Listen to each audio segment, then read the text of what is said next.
All right. Well, thanks, Danny, for joining SimpliFinance. Everybody, this is Danny Baylis. He is he's got a lot of different things in his background. He's worked for HP for quite a few years now, and he also does his own investing. He's very active in the real estate world, which I think would be a lot of fun to talk about today because we honestly haven't talked about that really at all on the podcast yet. So I think Danny would be a fun guest. I thought he'd be a fun guest to have on for a lot of different financial reasons. But anyway, welcome to the show, man. I appreciate it. Thanks for the introduction, and I guess well put. Sometimes I'm spread a little too thin, but I think it'll be a fun conversation to share with your audience some of the things I've been doing in the real estate world, and just my philosophy is always cash flow is what interests me. And I know you have your own philosophy with that from the stock market, and I have mine from a real estate world. So thanks for having me on. Yeah, absolutely, man. Thank you. I think my first question, and I thought maybe a good way to start it is just, I'd be curious. We're, basically the same age, and you have a lot of real estate experience already. What kind of when did you get started? How'd you get started? I'd be so curious on here, a lot of times I like to talk about people, like how they went from just 0 to 1, how did you go from not having any real estate to your first deal type of thing? That's a good question. So it's not to, quote Tony Robbins, but he has a quote that sticks with me it's knowledge is not power. Knowledge is potential power. Action is power. So I try and live by that. So I've always had a passion for real estate. And when I was 24, I wanted to make it happen. So I'm a big believer of just reaching out to people for a 15-minute conversation, seeing if they could add any value to my life. And I ended up finding a couple of realtors that were able to help me out. And I ended up buying a $100,000 townhome, split with my cousin, and we did a fix and flip for that. And I think we ended up making, call it $10,000, and $10,000 split between that with the capital gains. It, from a financial standpoint, it didn't really make sense. With that being said, it was all about the law of the first deal. And we did it. We understood the processes.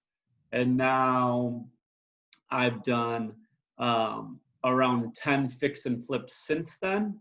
And, it's all about starting small. I started with a small little townhome. I ended up doing larger properties. And now I'm actually looking for multifamily apartment buildings on a buy and hold standpoint to get some passive cash flow my way. That's awesome. That's so cool. So your first deal, okay, so you had a partner. Did that help? Was that something you would suggest people kind of go in with, or was that a good or a bad thing, I guess? I would say it just goes down to is finding a way to make it work. And I think I threw in some money, he threw in some money, and I wouldn't have been able to follow my goal of buying a property, of fixing and flipping it without him. So I ended up doing most of the work on the property. He was more or less a silent partner, and we found a way to make it work. So, from a standpoint of would I recommend it? I would. From a standpoint of it helped me do my first deal. And that's kind of the approach that I'm taking as I'm looking for bigger properties as well, is surround yourself with a successful team that could add value to you, and find a way to make it happen. Got it. That's awesome. That's awesome. So that makes sense. So I wanted to go back. So your thing with Tony Robbins, would you mind explaining that a little bit? I honestly, you mentioned this to me when we hung out a few weeks ago, and I had never heard that before, but it's so true because I think, I always think that, and this is something I probably fall, fall into a lot is like wanting to just learn, and sometimes maybe not pulling the trigger fast enough and learning fast enough. Exactly. So is that kind of Well, the philosophy? yeah, and for someone, I'd say you certainly need a groundwork. You need to have a general baseline of whatever you want to do, whether that's real estate, whether it's stocks, whether it's opening up your own business, etc. With that being said, I sometimes got caught up in, um, I guess you could call it over educating and trying to have everything be perfect. Trying to have all the systems, all the processes in place before I even got started on taking action. And now, I've kind of retooled and more focused on what is one thing I can do today to help me get to whatever that end goal might be. And that's what's really helped me. I know you and I have talked about it, a couple weeks ago, but Definitely. I would highly, highly, highly recommend the full focus planner to anyone listening right now. It's really reshaped my life in a standpoint of what are the three most important things I need to get accomplished today to help me reach my quarterly, my yearly, my 3-year goals. That's awesome. So yeah, so have you tried a lot of tools, and this is the one that you feel like really stuck with you to kind of do that? Because that's This interesting. I is think a lot of us probably like I'll be honest. Like starting in 2020, I've tried really hard to stick to I do bullet journaling, which is kind of similar, but yours is a little more. It's like structured for the day. formatted. Yeah, which is honestly kind of nice because sometimes that saves time. But I know I'm always one that's like, I always end up falling into like an electronic source at some point a little bit. And then I end up coming back. I'm like, no. I go through this whole thing where I like hate to have my to-do lists on paper if I'm out doing things. So then I feel like I could be doing the things I need to do on the phone while I'm waiting or whatever. But I think Exactly. sometimes you fall victim to being like trying to be overly productive every second of the day versus, like, to your point, focusing on a few big things and accomplishing those big things that are actually going to move the needle versus just Right. feeling busy. Exactly. So, it's interesting, given the time of this podcast, we've all had a lot more time on our hands over the past few months. And I think, whenever someone has more time on their hands, generally things don't stay the same. You either find a way to take advantage of that, or catch up on Netflix, social media, etc. And I just said I want to find a way to become better at what I do when we get back to normal, whatever that's going to look like, and whenever that's going to look like. And so I've started getting in a morning routine that kind of really just helps me set up the rest of the day from a mindset standpoint and be ready to kind of attack what I want to do for the rest of the day. Got it. That's awesome. So did you feel like since you started using this tool, do you think has that helped, like, not just work, but in real estate investing, stock market investing, all of that stuff? Yeah. So, from my standpoint, like I live by like 4 F's. So for me, it's faith, it's, call it family and friends, it's fitness, and it's finances.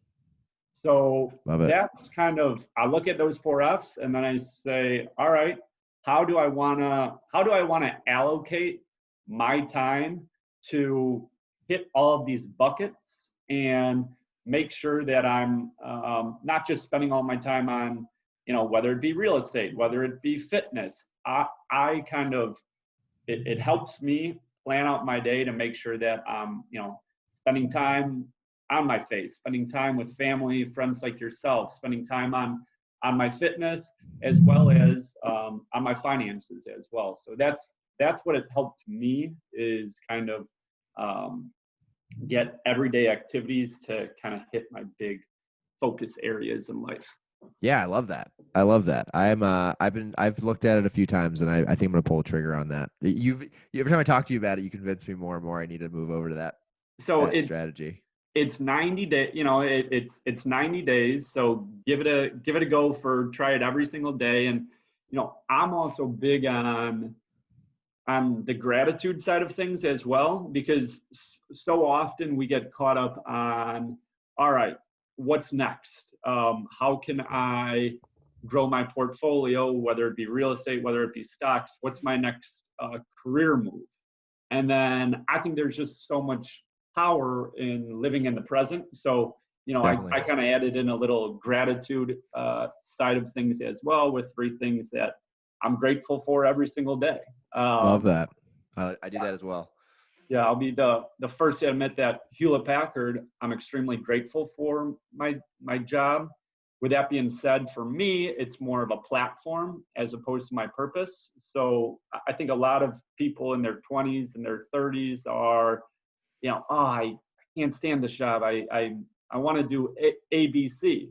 And while I think there's a lot of power in thinking about what the next move is as well, sometimes you need to take a step back and, realize how fortunate we all are to, have the jobs that we have, to have the opportunities that we have, and living in the moment as well. Definitely, totally agree. And I think honestly, the pandemic in itself has made that even more evident. Right? It's like seeing the amount of people who don't have jobs right Oh, now. yeah. It's crazy. So I guess that's a good leeway. So is the has this pandemic? It sounds like it's given you an opportunity to kind of reset and to kind of give you an opportunity to focus on what you want to focus on. Has that bloomed into anything that you're pumped about as far as real estate or investing goes? Well, for myself, October is the big 30th birthday. That's So right. That's right. sometimes that'll make you, just think about, all right, is what I'm currently doing what I want to be doing the rest of my life? And if that answer is no, you do need to take massive action. So I'm a big believer of just like being extremely curious and reaching out to people who you aspire to be. So I'm that guy on LinkedIn who, when I see a real estate developer or a real estate investor, I'll reach out to them and I'll say, hey, my name's Danny Baylis, and wondering if you have 15 minutes for an introductory chat to, for me to learn more about your journey and see if we might be able to help each other out in some shape or form over the next few months. So Love it. back with kind of taking a big goal and splitting it down into daily, weekly activities. In my extra time, I've really focused on expanding my network with people who are a few steps ahead of me in their real estate journey. And A, so I could learn from them, but B, see if I could add some value in their life as well. Oh, that's awesome. Yeah. So just kind of, and it's funny. I have a lot of parallel things going on with this podcast. What sounds like with that, because it was something that like I wanted to do for the longest time, and then it kind of just hit me. I was like, if I'm going to be stuck at home, Yeah. literally, if I just take the time I was traveling to the train, commuting on the train, walking to work, and then doing that home, Right. that alone every day, if I just act like kind of the same thing if like you think about like your savings, if a lot of people just take their savings right off the top and don't think about it, it's kind of the same thing with my time. It's like Yeah. I don't want that time, to your point, to become Netflix and sitting around more. I want it to become whether it's spending time on building something or learning something new, or spending time exercising more, something productive. It's going to come out of this ahead, versus Right. I think a lot of people fell into the maybe feel like they're coming out behind sort of thing. So it's so Yeah. interesting because I think I've learned through a lot of trying to get this podcast started, just the amount of people that are willing to your point, jump on the phone or Zoom Mm-hmm. for even an hour. I've been surprised of how many people have been open to like an hour of conversation just to chat during this time. It seems like people are becoming, and I honestly, I think with all the protesting and the other problems there, it's True. people are trying to just be more connected and have empathy and, help people. So it seems like it's such a great time to try to improve on all sorts of things like that. Right. And kind of, what hit me is the whole idea of surrounding yourself with people smarter than yourself. So that actually, it started when I had some back issues, and I was working out, and I still had some back issues, and I wasn't quite seeing the results that I wanted to see. So what I did is I got a personal trainer, and after 6 months of training with him, I saw results at a faster rate than I was getting the previous 6 months. Oh, interesting. So then what I said is, okay, how can I take this to other areas of my life? I know you, Shane, you manage your own portfolio, but with that being said, you genuinely enjoy it, and you're very educated on it. Someone like myself, where I place most of my time in learning about real estate and that sort of investment, I've actually hired a financial advisor to um, help manage my portfolio. And it just goes down to, all right, let me get people smarter around me who could help continue to, I guess, expedite my curve, whether it be Yeah. finances, fitness, etc. I love that. I mean, I think, and I talk about like, managing my own and Robinhood a lot on this podcast, but Mm-hmm. to your point, that's just because I really enjoy it. And I actually, I have Yeah. lots of friends that go the route you went and are, if not as successful, more successful. Yeah. So there's definitely not a right way to do it. And to your point, I think that there's a huge, huge component of what you just said is putting smarter people around yourself and how Mm-hmm. powerful that can be. Especially, like if you don't know everything about real estate, it never hurts to get more mentors and more people around you to learn. Right.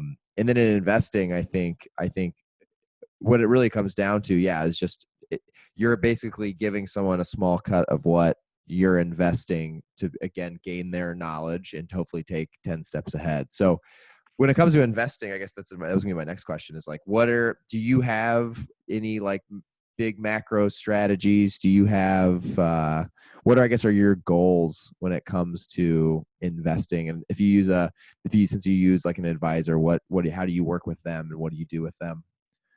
Definitely. So, I guess we'll start off from an investing side of house. Is what I'm trying to accomplish is I'm someone where I want kind of the easy button, where I want to invest in low cost index funds, and I want to do it on a uh, continuous basis, so that it's just a part of my lifestyle. And my fiance and we aren't pulling out money every, once in a blue moon, and we just want it essentially taken out of our paycheck. And Got it. for me, I'm in it in the long term, for long term wealth. I know that there's money to be made in doing short term, buy a stock, sell it in a few weeks, as well as just picking one stock, etc. What we're trying to accomplish is we're trying to lower our risk by diversifying across low cost index funds, and continue to contribute on a monthly, quarterly basis. Got it. Love it. Yeah, that's kind of where I'm at. Like, I use different strategies, those all sound like great strategies to use as well. Right. So you're really treating investing as, not like day trading by any means, but more of like Exactly. another tool of investment and Now, wealth creation, really. yeah. Question we had for you, Shane, is, let's say you're in a position where you're able to max out the 401k. Yep. Okay. What are your thoughts on that? Because someone like someone like you and I, who are earlier in our career, I go, man, 30, I'm not going to touch this for the next 30 years, I'd much rather want to try and have a more liquid type of investment that I could take advantage of more over the next, 5, 10, 15, 20 years. So just kind of curious to hear your thoughts on, maxing out the 401k, if that's in your budget or whatnot. Yeah, no, love the question. So for me, one of the things that actually I kind of changed a lot of my mentality at the end of 2019. Yeah. I had like a bunch of vacation time built up. So I think I took 2 weeks off at the end of the year, and I Smart spent a man. lot of the time, honestly, I wanted to hit 2020 strong. I was like reading a lot of investment books, and I've talked about him a little bit. I'm definitely not like a fanboy by any means of Dave Ramsey, but I'm starting Okay. to. My new strategy is definitely taking some things out of his book, and when I say that, the way I've been thinking about a lot of these is I have a whole new perspective on trying to be debt free first. Okay. I think there's definitely a balance, and I think, and this is gonna be a really long-winded answer, but I'll try to be No, this concise is with good it because because I think it's an important I'm gonna concept. rebuttal you over something in the real estate world Love too. it, So this is good. love it. No, this is great. So I think number one, you it really depends on, first of all, obviously your situation. It always will Yep. financially. But what I think is it really depends on, even if we're the same age. I think one. It really depends on what you have as far as debt. So I guess for like me and Kelly, the one thing I'm not really I'm calculating it and I'm keeping track of it, obviously. But when I say debt free, like I don't mean the house right away. I Yep. think that the house, for example, as long as you're not over leveraged, just meaning as long as you're not too far ahead of your skis as a proportion of what you're making, Uh-huh. um, I don't factor that in. But what I'm trying to get rid of is a lot of our consumer debt, which we've done a lot of good work on. But really, Okay. that would be more of your, obviously like credit card debt, um, car loans, student loans, a lot of those. So I honestly, before reading some of the investment strategies of Dave Ramsey, I always kind of went down the route of, you know, let's max out the 401k. Let's max out a Roth IRA. Yep. Let's make sure I'm saving like the adequate amount that me and Kelly felt comfortable saving. And then post that, then we can kind of spend whatever we want to spend it on. And if that was a monthly payment on a car, if that was shopping for whatever, golf, whatever the hell it is we want to spend, that's fine. Mm-hmm. Then I kind of changed my strategy when I started thinking about income as a tool versus just making sure your income can cover what you spend slash save. So elaborate on that. So if you're able to get rid of debt, your income essentially can go a lot farther. And I think more so than like I've run the numbers, and of course, like depending on your situation, the numbers don't always check out right away to like not max out your 401k if you look at like a long-term horizon of compounding interest. But Okay. I have believed, and honestly, like me and Kelly have been sticking really tight since the beginning of the year to kind of like the Ramsey philosophy of budgeting. Nice. And I would say more so than anything, like it's not like fundamentally we've like totally changed the way we spend and save, but we definitely are focused on getting our debt paid off, which then I just feel like mentally we've thought about our money a lot differently.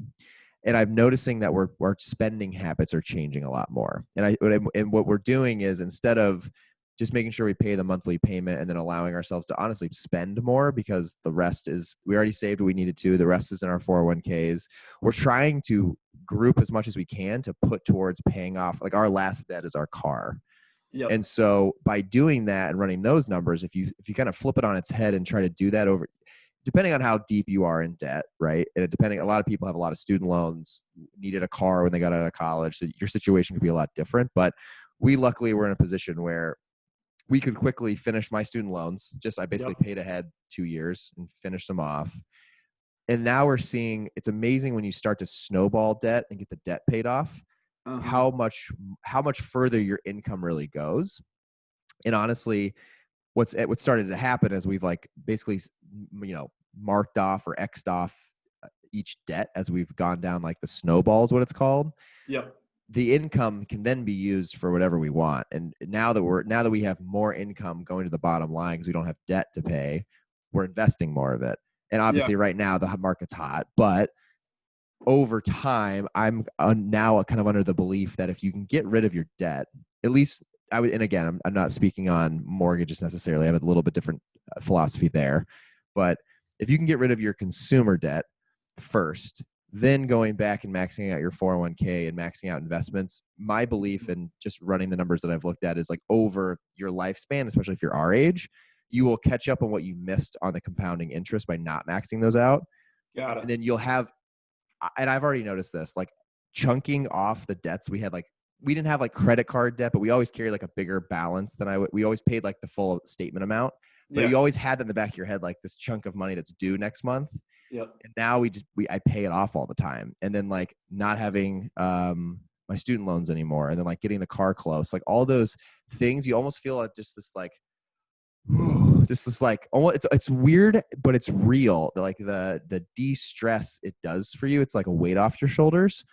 And then to me it's like, okay, maybe like we weren't building as much of the investment or much of our savings during this short period of time. If you can really like focus on paying the debt off, Yep. it's amazing too if you use your income as a tool that way and try to like pay ahead and get it done. If you run the numbers and just do it in Excel real quick, usually you can pay a lot of these things off a lot faster than you'd think. And sometimes it just comes down to like living a little bit further below your means for a short period of time. And then like me and Kelly's strategy going forward is going to be like, if we want to get a new car, the plan would be like, we haven't had debt, so we're going to be saving and investing a lot more. And over time, the plan is like the next car we want to buy in cash. And then we're going forward, we're going to do our very best to like not be borrowing anymore. And kind of just like, to me, it was like this flip of a strategy of having, a bucket of money first of all, we're banking on getting every month. I mean, the coronavirus has taught me that like relying on cash flow that you don't control is very dangerous. Agreed. So we are, having that, and on the other side, like you have all these debts that you need to make payments on every month. I mean, to me, it's just like an unneeded stress if you can kind of change your positioning. So we're kind of in the middle of it, but I hope that kind of answers your question. Like our strategy was I pulled back on a lot of like the 401k allotment, even with some of the matching, because me running the numbers, I could pay off our 5-year car loan in maybe a year and a half if I did it over the short term. So I'm maybe missing out on a year of matching. But if you run that number, you can quickly see like if then the amount of money you can put back into your investments and savings, you can surpass a lot of that pretty quickly. Like compounding interest is totally real, not discounting the power of that. But I will be honest, I think I would rather have to I think I would make better decisions and honestly live a happier financial life with not having debt and then having the basically the ceiling's the limit on where our investments can go. And then to be honest, what is I've started to notice is like changing that strategy and like trying to borrow less. I think me and Kelly will be prepared for anything going forward. Like if it's the coronavirus, if it's some other virus, if I get laid off and I'm out of work for 6 months, like if we're not borrowing things anymore, and we're in a good cash position. I've just basically, to summarize all that long-winded answer, I've become such more of a cash is king person. Mm-hmm. Because at the end of the day, if you deleverage yourself, no matter if you missed out on a small amount of cash, you can make it up. And then I just think I can make better decisions, having a better cash position. Now with real estate, the only thing that he and some other people have convinced me of, which we just did, was getting, well, and again, this is key. So this is where like a little bit more math comes in, but trying to get a 15-year mortgage was, you and I talked about this a little bit, was we went from a 30, we refinanced to a 15.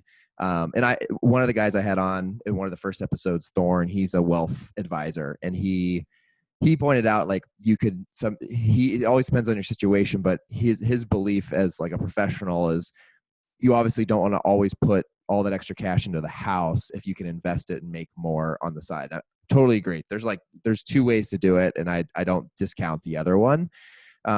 But for me, from like real estate, I think the key for me, and I would love to kind of after this spin this back to you and hear your rebuttal, because I think you have much more experience in this. This is a good example of, this is my philosophy, but you've been in the trenches and seen it and Right. done some of it.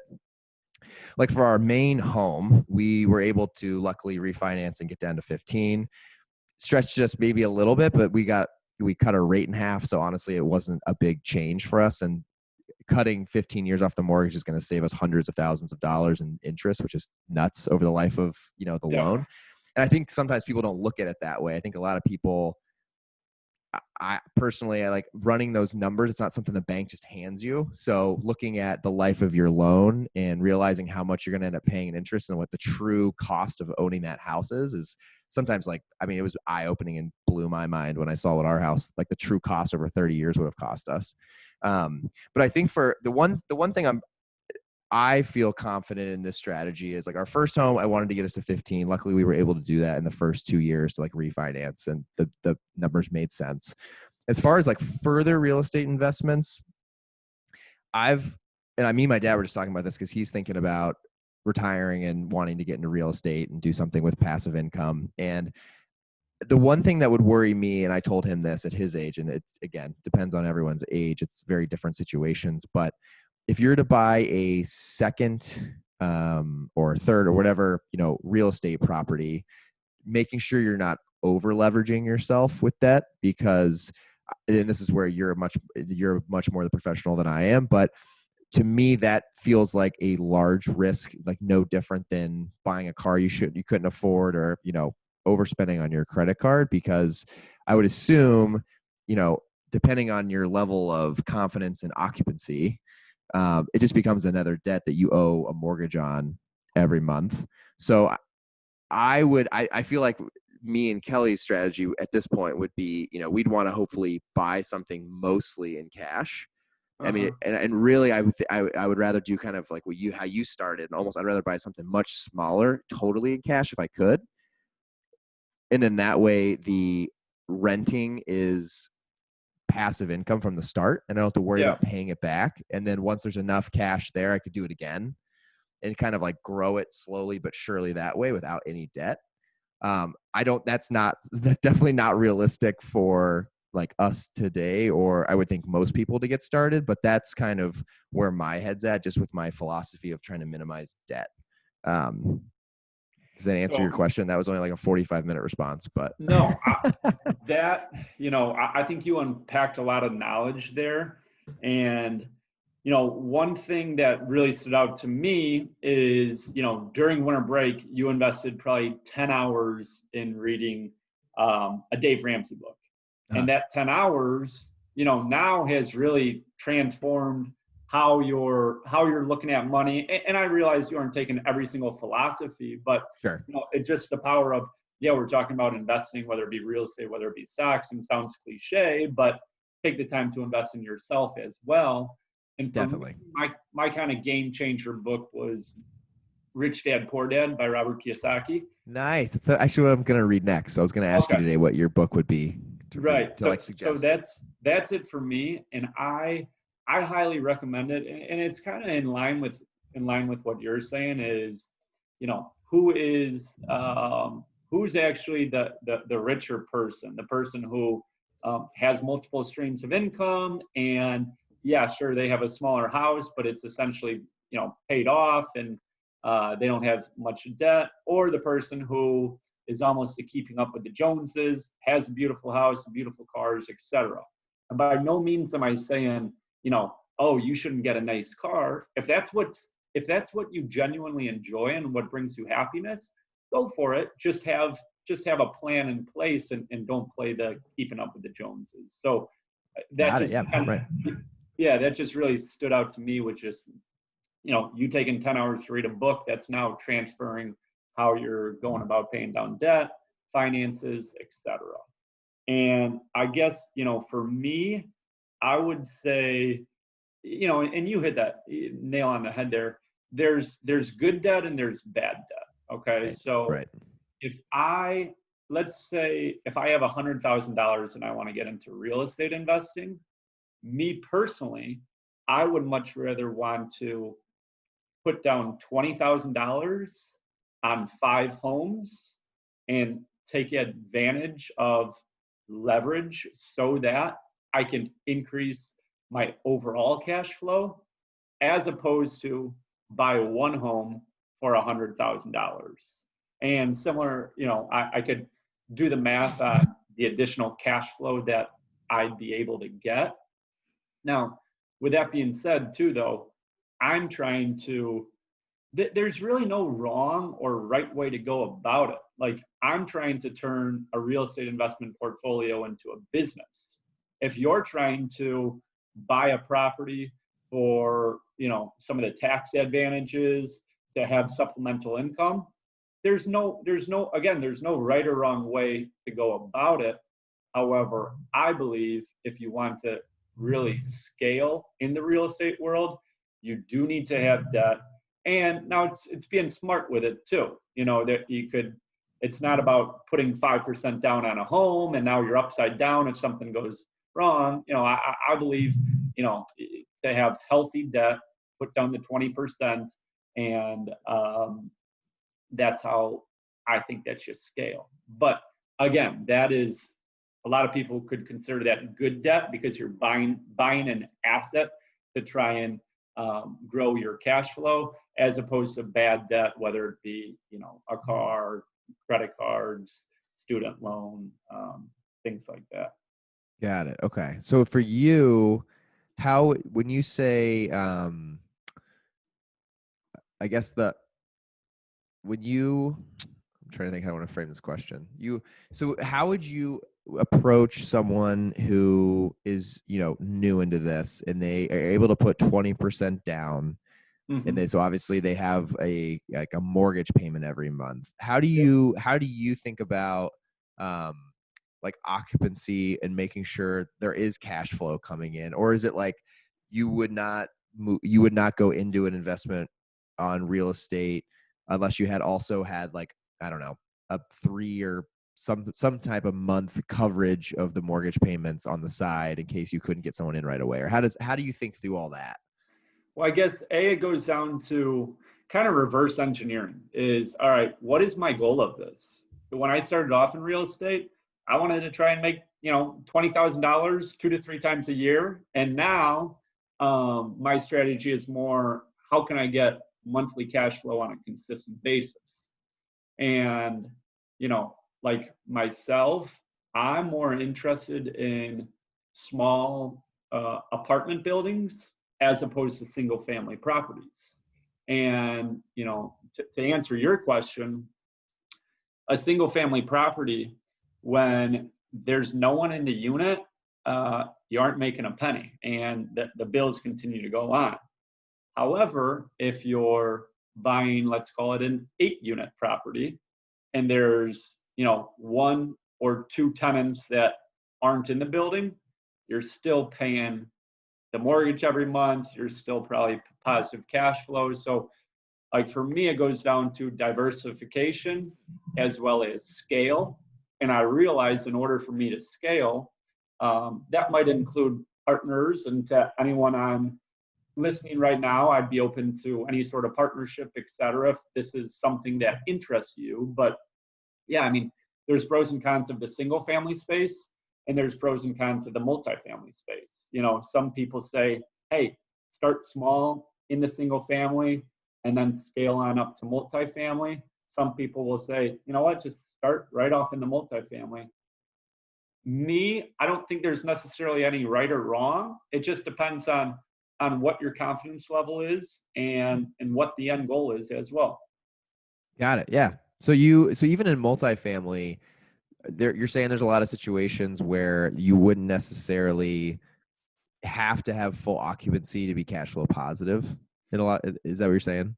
Correct. And even how you're looking for passive cash flow ideas, as well as your father, is there are opportunities out there where you can be a small limited partner on a large multifamily apartment building. You might be, granted, you might only earn 1%, of the building, but you could possibly be a part owner of a 100-unit apartment building. And that's Yeah. why people who have been in the business a long time, a lot of people, they'll start off in the single family space, but then just from an economies of scale, they'll scale on up to 10, 20, 30, 40, 100-unit apartment buildings. The person who I'm getting mentored from right now, he has a 150-unit apartment building in Indianapolis, and his kind of break-even point is, I believe it's 115 units. So he could afford to have 35 units vacant while still paying the bills, as opposed to single family. If the person moves out, your cash flow is at zero. So I would just say it goes down to, and there's a lot more risk, a lot more leverage in the commercial space as well. So it goes down to weighing out the risks, the pros and cons of both, and seeing what fits best for that first deal. Okay. And is there like groups? Is there a like platform? Like how do people get involved in that? Like I guess that's interesting to me, is like getting it as like a partner in a bigger deal. Or is that all like, or is it all like offline and people just know each other and it's kind of like you're just making deals together? How does it all work? I mean, similar to what I said in the beginning, is I'm a big believer of just, whether it be LinkedIn, whatever platform that might be, reach out to people in the industry, let them know what you're trying to accomplish. And, it's the law of numbers. The more people you reach out to, the greater chance you have of someone pointing you in the right direction.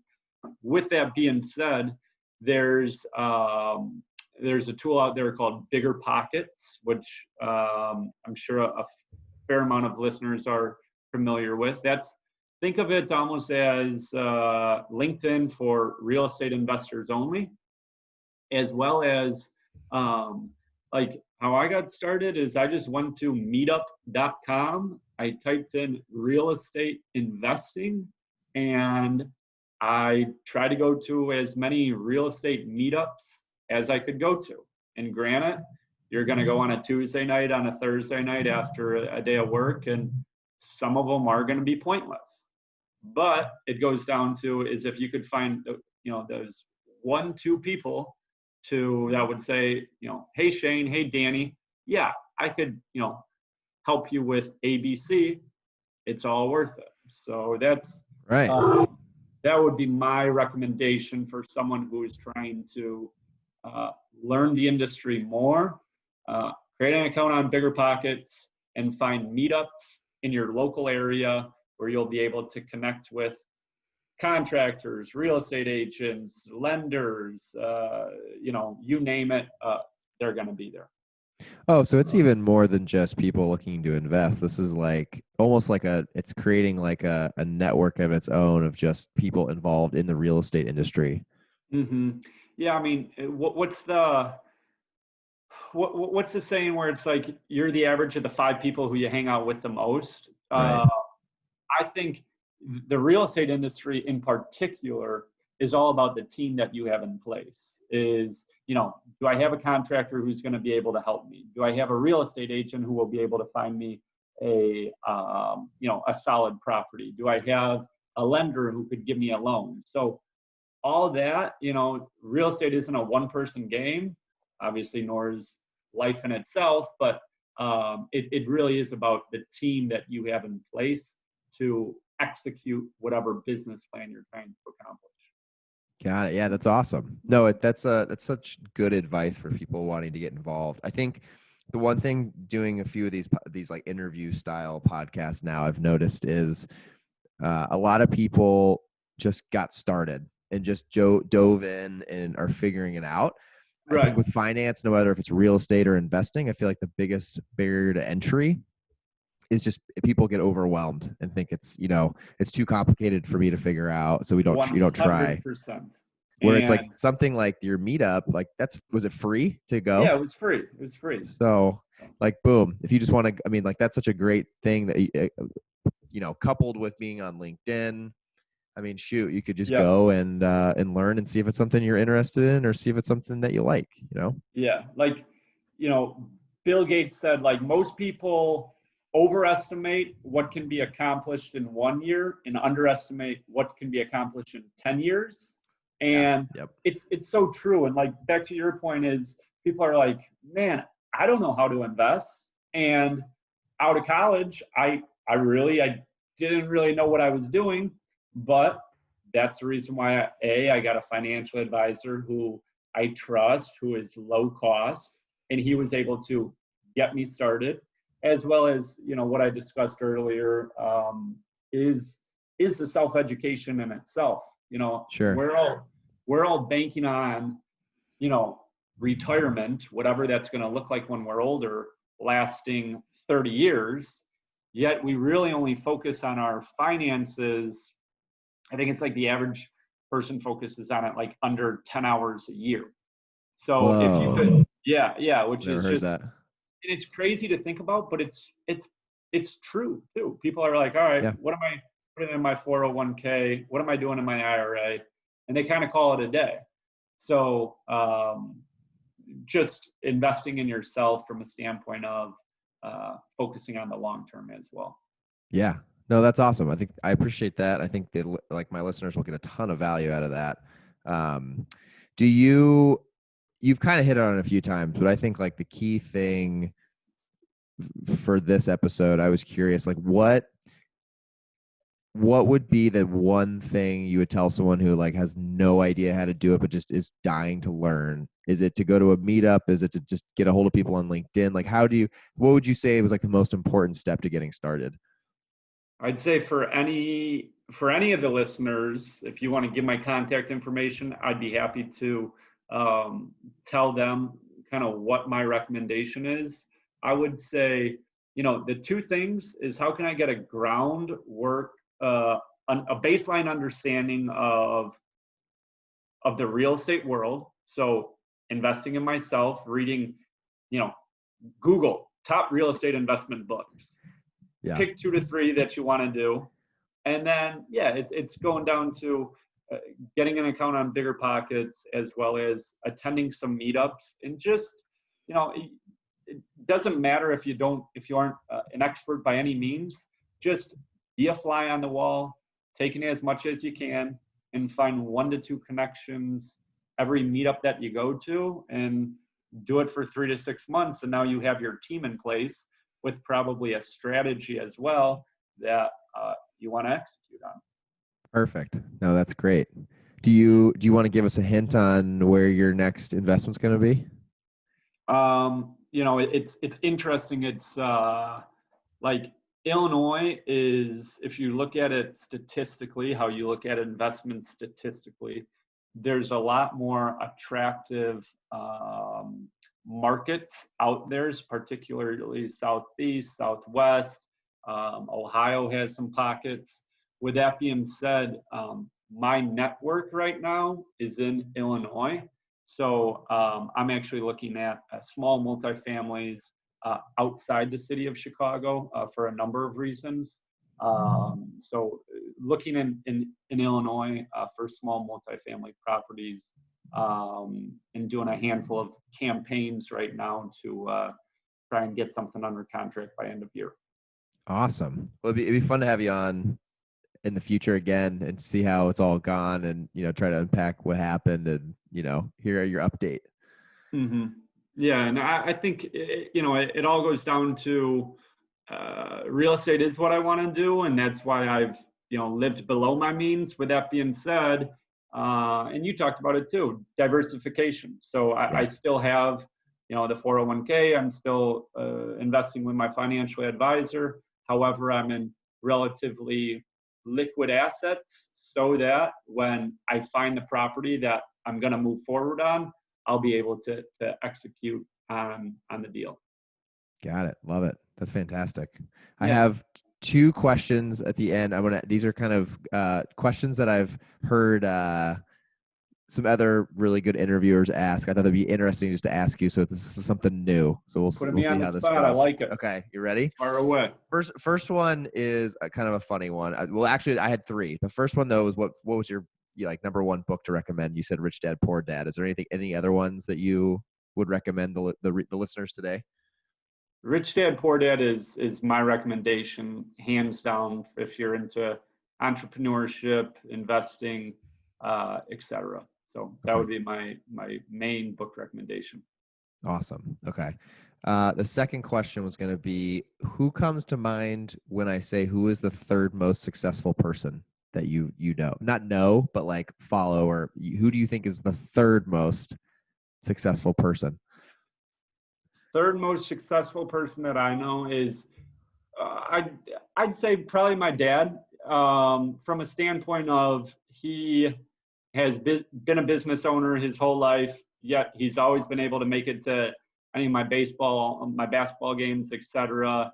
And he's been successful in the financial world as well as couldn't have asked for a better dad.